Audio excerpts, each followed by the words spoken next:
back to some of the language that Jean-Francois has already used in this conversation, because that language is also central to my better understanding of gender and a lot of other aspects of my life. He talked about emergence, and he also has spoken about a larger web of relationships, whether that is at the microbial level or at the social level. I think that one of the damaging aspects of what I refer to as man box culture is that in this process of stripping connection away from boys, we have a very isolating, individualizing culture, right? Men are expected to know the answer when they walk into the room. They're expected to be in control all the time. And what this strips away is the possibility for not knowing, for holding uncertainty, and for what emerges out of a collective creative process, right?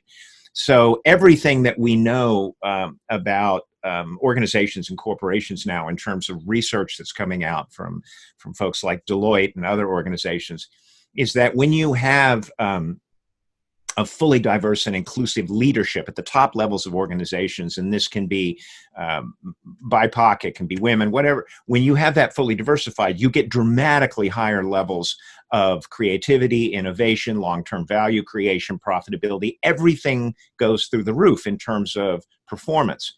So what we're actually understanding now is that what emerges out of a process of collaboration where men bring all of their gifts and capacities, but they hold some uncertainty. They hold their ideas more lightly. They wait for a moment and see what everybody else is bringing as well, and they find out where they fit in that process. In other words, we take our isolation and our individualized programming and we set it aside and we begin to understand what it is to be in a network of connection. That's where creativity resides for us. And in the moment that we find that creativity, we also find social connection, which is key to to living a happier, richer life. So are you saying that this ability to navigate into uncertainty is a form of a feminine experience? It may be. It may also simply be setting aside this idea that men that men are unable to say, I don't know the answer, or I don't. It's very liberating to say, I'm sorry, I don't know the answer. Let's talk about it. Let's find out what emerges between us. Because in our work, my partner, Dr. Salih Habab, and I also do work around what's called relational practices, which came out of social work and psychology in the 50s. But it's the idea that whatever's happening, even between you and I in this momentary conversation, is happening in a third relational space between us. We're co-creating something.